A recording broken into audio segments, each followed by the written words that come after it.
வணக்கம். தமிழகம் நியூஸ் 7 செய்திகளுக்காக செய்திகள் வாசிப்பது சரவணன். பிச்சாவரம், முத்துப்பேட்டை அலையாத்திக்காடு சுற்றுலா மேம்படுத்தி பாதுகாத்து வரும் வனத்துறையினர். தமிழ்நாட்டில் திருவாரூர் மாவட்டம் முத்துப்பேட்டை மற்றும் கடலூர் மாவட்டம் சிதம்பரத்திற்கு அருகே வங்கக்கடலை ஒட்டிய பிச்சாவரம் பகுதிகளில் உள்ள அலையாத்தி காடுகள் ஆசிய கண்டத்திலேயே மிகப்பெரிய பரப்பளவு கொண்ட அலையாத்தி காடாகும். 2004ஆம் ஆண்டில் ஏற்பட்ட சுனாமி பேரலைக்கு பின்னர்தான் அலையாத்தி காடுகளை பற்றிய பொதுமக்களிடம் விழிப்புணர்வு அதிகரித்து வருகிறது.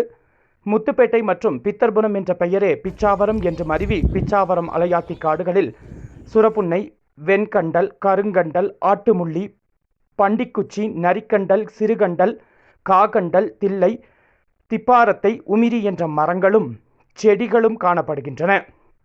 ஒரு சில பகுதிகளில் மட்டுமே வளரக்கூடிய அரிய வகை மரங்களின் தொகுப்பே அலையாத்தி காடுகள்.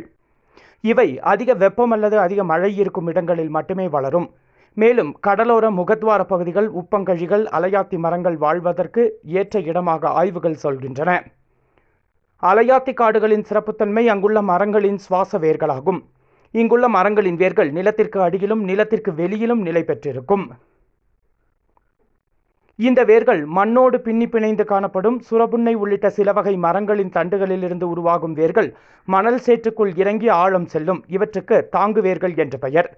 வெண்கண்டல் உள்ளிட்ட சில வகை மரங்களின் வேர்கள் ஈட்டி போல பூமிக்கு வெளியே நீட்டிக்கொண்டிருக்கும். சதுப்பு நில பகுதிகளில் ஆக்சிஜன் அளவு குறைவு. எனவே சுவாசிப்பதற்காக வேர்கள் பூமிக்கு வெளியே தலை நீட்டுகின்றன. அந்த வேர்கள் தான் ஆக்சிஜனை உள்ளிழுத்து மரங்கள் அனைத்தும் வாழ்வதற்கு உதவி புரிகின்றன. அலையாத்தி காடுகள் உள்ள பகுதிதான் அரிய வகை விலங்குகள், பறவைகள், பூச்சிகள், மீன்கள் வாழ்வதற்கு அடிப்படை ஆதாரமாக விளங்குகின்றன. அலையாத்தி காடுகளில் உள்ள மரங்களின் வேர்கள் மணலை இறுகச் செய்து கடல் சீற்றம் ஏற்படும் வேளையில் மண் அரிப்பு ஏற்படாமல் தடுக்கிறது. 80 முதல் 150 மைல் வேகத்தில் வருகிற புயல் காற்றை கூட தடுத்து நிறுத்தும் வலிமை அலையாத்தி காடுகளுக்கு உண்டு. இந்த காடுகள் புயல் மற்றும் சூறாவளியிலிருந்தும் சுனாமியிலிருந்தும் கடலோர மரங்களை, கிராமங்களை காக்கும் அரணாக இருக்கின்றன.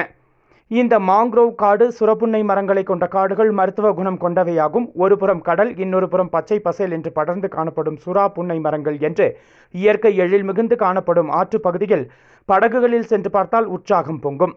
ஆற்றில் கால்வாய்களில் படகு சவாரி செய்தவாறே மூலிகை தாவரங்கள், வெளிநாட்டு பறவைகள், நீர்நாய் உள்ளிட்டவற்றை கண்டு ரசிக்கின்றனர். காடுகளுக்கிடையே செய்யும் பயணம் மனதை சொக்க வைக்கும். இயற்கை அழகு மெய்மறக்க வைக்கும். உள்ளே இருக்கும் லகூன் பகுதியில் உள்ள சிறு சிறு தீவுகளின் அழகு பிரமிக்க வைக்கும். பறவைகளின் கூச்சல் ரசிக்க வைக்கும். இப்படி கடற்கரையை ஒட்டியுள்ள உப்பனாற்றில் படகு வழி பயணமாக செல்வதும் ஒரு ஆனந்தம்தான் என்று சுற்றுலா பயணிகள், பொதுமக்கள், பள்ளி, கல்லூரி மாணவ மாணவிகள் குடும்பத்துடன் செல்ஃபி எடுத்து மகிழ்ச்சியுடன் சென்று வருகின்றனர். மேலும் பிச்சாவரம் வனச்சரக அலுவலர் இக்பால் மேற்பார்வையில் உலக கடல் தினத்தினை முன்னிட்டு கல்லூரி மற்றும் பள்ளி மாணவர்கள் அழைத்து மாங்க்ரோவ் காடுகளை கண்டுகளிக்கவும், பிளாஸ்டிக் கழிவுகளை சுத்தம் செய்தும், பிளாஸ்டிக்கின் தீமை குறித்து மாணவர்களுக்கு விழிப்புணர்வை அளித்தும் மாங்க்ரோவ் கன்றுகள் நடப்பட்டு மாங்க்ரோவ் அவசியத்தை குறித்து வனத்துறையினர் விழிப்புணர்வை ஏற்படுத்தி வருகின்றனர். இயற்கையின் அரணாக பாதுகாத்து வரும் முத்துப்பேட்டை மற்றும் பிச்சாவரம் அலையாத்தி காடுகளில் படகு சுற்றுலா குடும்பத்துடன் ஒரு முறையாவது மகிழ்ச்சியுடன் சென்று வரலாம். தமிழகம் நியூஸ் 7 செய்திகளுக்காக எமது செய்தியாளர் கே. தமிழகம் சேட்.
இருக்காது.